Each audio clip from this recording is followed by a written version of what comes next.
Hey,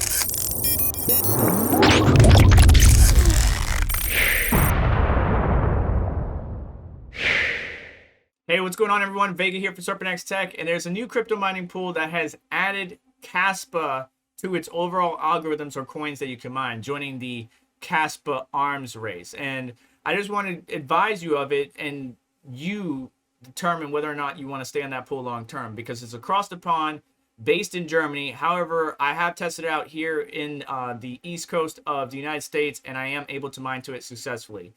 Because of the recent Wooly Pooly drama between the payouts and its miners, a lot of people have left the pool. However, it is still number one amongst all Kaspa mining pools.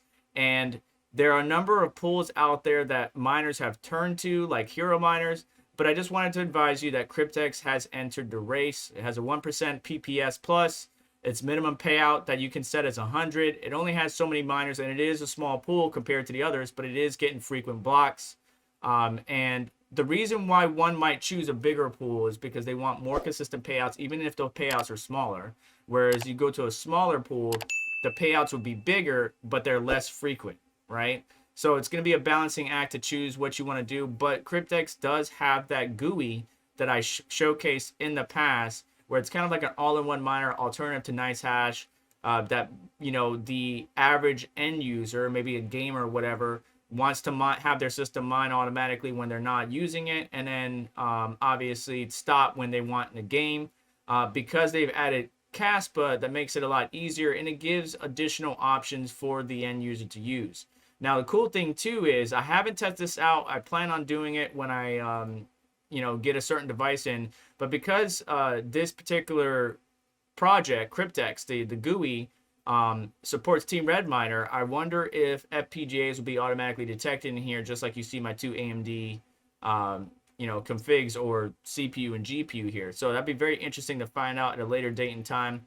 But the GUI, again, lets the average end user get easily started with mining. For the more advanced users, obviously we know how to do it, but we're going to go over that in just a moment. The dashboard is just like any other pool dashboard out there. You put in your wallet address, you can see your statistics, you can see your payouts, you can manage your settings, you see your shares, you can see the miners you have on, so on and so forth. So everything we come familiar with. It does look a little bit better than, granted, what Wooly Pooly might offer us, and even what Hero Miners might offer us, but it does provide the basic information that any miner needs on a day-to-day basis. Payouts, obviously you can see your payouts, and then settings, you can adjust your threshold, your minimum payout. So we can drop that down to 100, which is the minimum.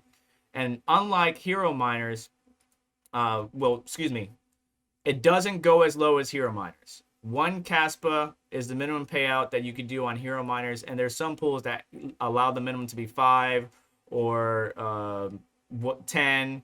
And that's good and all, but here's the thing. When it comes to taxes, you don't really want your payouts to be coming, like these microtransactions to keep coming and coming and coming. That's a lot, right? What you want to do is really find out what your rig or rigs can do in a 24-hour time span, and then space that out. Maybe, once every couple days or once a week. And if you're a system that's inconsistent because you're always gaming on it and then it mines for a little bit and go back to gaming, so it's not as consistent, then maybe once every 24 hours. So identify what that is and adjust your minimum threshold. But 100 Kaspa is not too bad at all.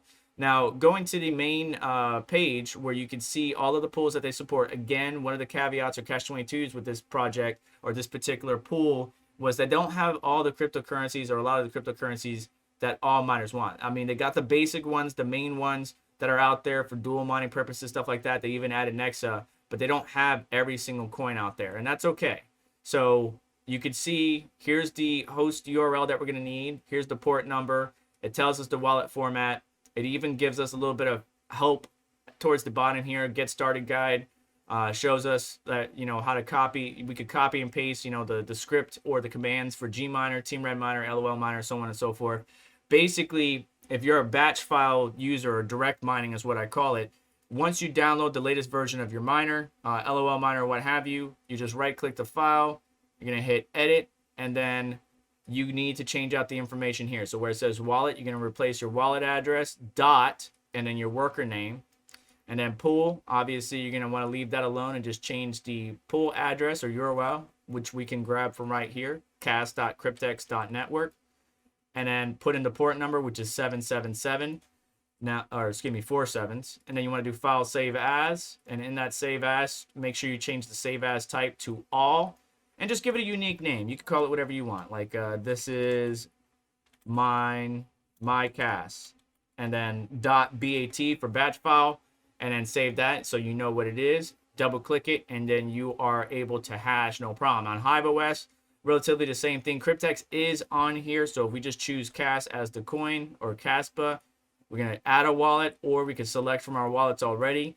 Pool, you're going to go down to Cryptex, and then we're going to choose global, cas.cryptex.network, :77777.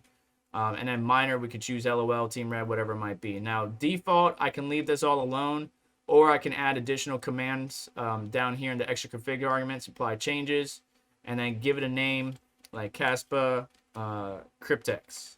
And then you just hit create flight sheet and apply that to your miners, and away you go.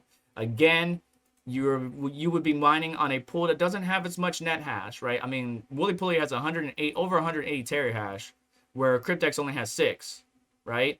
So you're not going to get as consistent or as frequent of payments, but you would get bigger payments. So compare and contrast, right? You never want to mine to a pool and just set it and forget it anyways. You always want to keep an eye on it, monitoring it, whether it's through a website or through a mobile app or whatever. You put in your wallet address, you keep an eye on it, see your workers, make sure your workers are submitting hash rate, keep an eye on the hash rate, not only at the physical miner, but at the pool level, payouts, and compare that with some of the calculators that are out there. The calculators are all base estimations only, so don't take it as actual, but as long as you're in the ballpark or close to, you should be good to go. But give Cryptex a chance. Check it out. If you're a new miner, download their GUI. Check out the video where I showcased their graphic user interface, or their all-in-one miner on a Windows system. Otherwise, you can connect it via HiveOS or direct mine through batch files. And let me know your thoughts down below of Caspa and the Cryptex mining pool. But that's going to do it for today. So do me a favor on the way out. Hit the like button. Make sure to get subscribed. Hit the notification bell to stay up to date, as well as check out some of the links in the description to help support the channel and what we do here. And I'll catch you in the next one. Take care.